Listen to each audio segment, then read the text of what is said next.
my routine doesn't change much. I get up at 6 o'clock here in AM, which is at the moment the New York candle's 2 hours before that. It's at 4 AM here.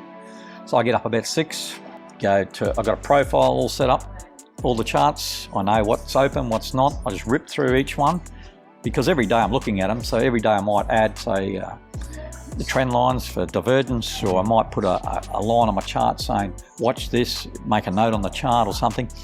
So the next day when I wake up, because I'm straight on the chart as soon as I wake up, I'll go through them quickly, make some notes like you. I keep a notebook and a pen next to my laptop and just write down everything. I post that straight away. And what I do is I'll go and have a coffee or breakfast or something, then I'll come back to the charts and then I'll do some screenshots. I'm all done basically within 2 hours. That includes, that's good, doing my other stuff like meditation, affirmations, tidying up my spreadsheets, doing my screenshots, because I share all my screenshots. So any trade I take on, or I have to write notes on the screen so people look at it and go, oh, this is what he did, if he put a stop in. And once I finish that, I can shut down that profile and don't look at those charts again until the next day.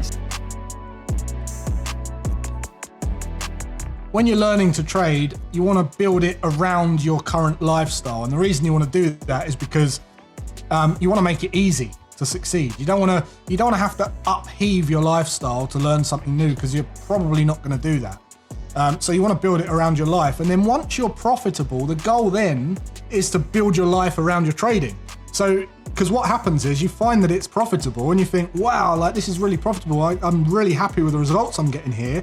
Now it's worth me not working the Saturday, or not working the overtime, or not doing this and doing that instead, because I want to focus more energy there because I know I can get these profits. So you start to flip it on its head. You start to mold it around your life, around your trading. And then you say, right, I can't go out on a Thursday night because that's when I trade this strategy. I can't go out on do you know what I mean? So you flip it around. And that's continuously what I do with everything, just business, trading.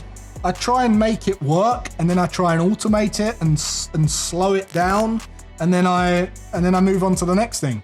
So my trading, really, my swing trading, as I said, takes me 15 minutes a day now. I'm not a prop firm trader. I didn't get into trading to spend all day at the charts. I got into trading to free my time, and that's a continuous journey to get that sweet spot and get the profits. Because I don't want to jeopardize the profits for not doing it at all. I love trading and it's something I'll do till I die, but I want to automate it and get it working around my life as much as possible. I really don't look at my P&L a lot during the day, but that was a good, decent day. I mean, it's P&L is relative, I think, but I think we kind of summarized that, like you mentioned, like, well, you were sitting by the pool, then you had breakfast out, you went to the airport to get me, then we were talking, like, I didn't see you trade all day. Well, I kind of had, I put one in before into the airport, but I think it kind of represents that trading is not just sitting in front of a desk all day, or say making a run to the store or going to pick you up at the airport wasn't like a hindrance. Yeah. The business continues. When I kind of engage myself too much during the day, I tend to overmanage a little bit, and I've done trade journal reviews and stuff and said if I just left it where it originally was, I probably would have been just fine. So I kind of went through that learning cycle too. Anything I say is only applicable to me and people who have a personality similar to me, right? Under no circumstances do I think that what I do, you should do if you don't feel comfortable with it. Because there's 100 different ways to trade in the markets, and there are people who trade very differently than I do and very well. And you need to just, we talk about this all the time, that the single most important thing is that you need to align your strategy with your personality.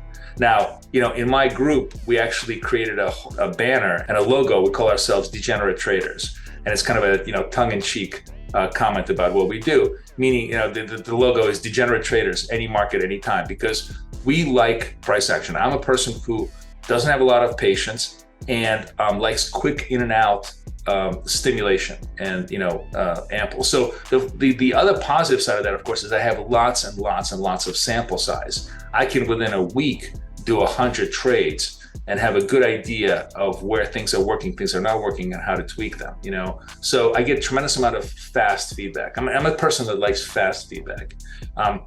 There are people who despise the way I trade and like to just simply trade, once a week or once a month. The good thing is my strategy is very scalable. It is fractal in a sense that the same reversal continuation ideas repeat themselves on much larger time frames. It's just that, I would die of boredom watching the 4-hour chart. And I mean, I went back to FX for a little bit. Kathy always drives me back to FX occasionally. And even like on a 1-minute chart, I'll lay down a trade on euro. Just to give you an idea, within stock index futures, our average duration of the trade is around 10 minutes, right? I'm in, and 10 minutes is like a long time. I'm in, and usually sometimes it results in 2 or 3 minutes. And I'm trying to do this, 5, 10 times a day, find optimal points during the day, and I'm just in and out 5, 10 minutes. So then, we started applying this to currencies, which actually works. But like on euro, the same duration is like 2 hours, and I'm like, I'm dying of boredom just watching this thing, because it's like a slow motion car wreck in FX. So you have to know what you like, what kind of velocity you're happy with, and by no means, what I do is should you do if that's not the kind of if you like to go fly fishing, then my strategy is not for you. If you like to go fast on a motorcycle, then it probably is. That's kind of how I subdivide all of my traders. I travel a lot. Almost every month I travel all around the world. So money for me doesn't mean anything. The lifestyle is. I can have all the money in my bank account and sitting behind my PC just eating McDonald's and being fat and unhealthy. I don't want that. So how I make myself happy and excited, I use the freedom that I'm getting from trading by traveling. Like, for example, you, Etienne, from being a trader and a content creator, you are now living in one of the most beautiful places. So you are taking advantage of this opportunity. So that makes you even more excited every morning to work. Same as me. Every morning I wake up at 5 a.m. to come to trade, because I know I have a flight in 2 weeks. I'm going to see Croatia and Albania and Montenegro. And that makes me, that's the lifestyle that brings for me. Not just because, I want to have more money in my account. Everyone through their life going through ups and downs. I myself had ups and downs, big losses.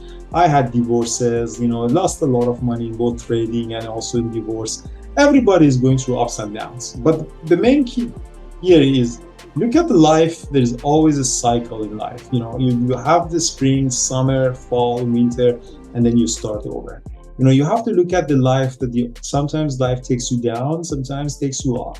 The most important part is that you do not forget that the path of reaching to your goals is more enjoyable than just reaching a point. There is no end goal. The fact that you're trying to become a trader, that's very honorable and should be very enjoyable. You should definitely make sure that you're not losing a lot of money, like not all of your retirement and investment and everything that destroys your life or your family. So keep that one under control. But if you have some times that they're going bad, everybody have months and weeks, that's part of life, and you have to accept that and just deal with it and look at it like you are going through the winter. And eventually spring will come out of you.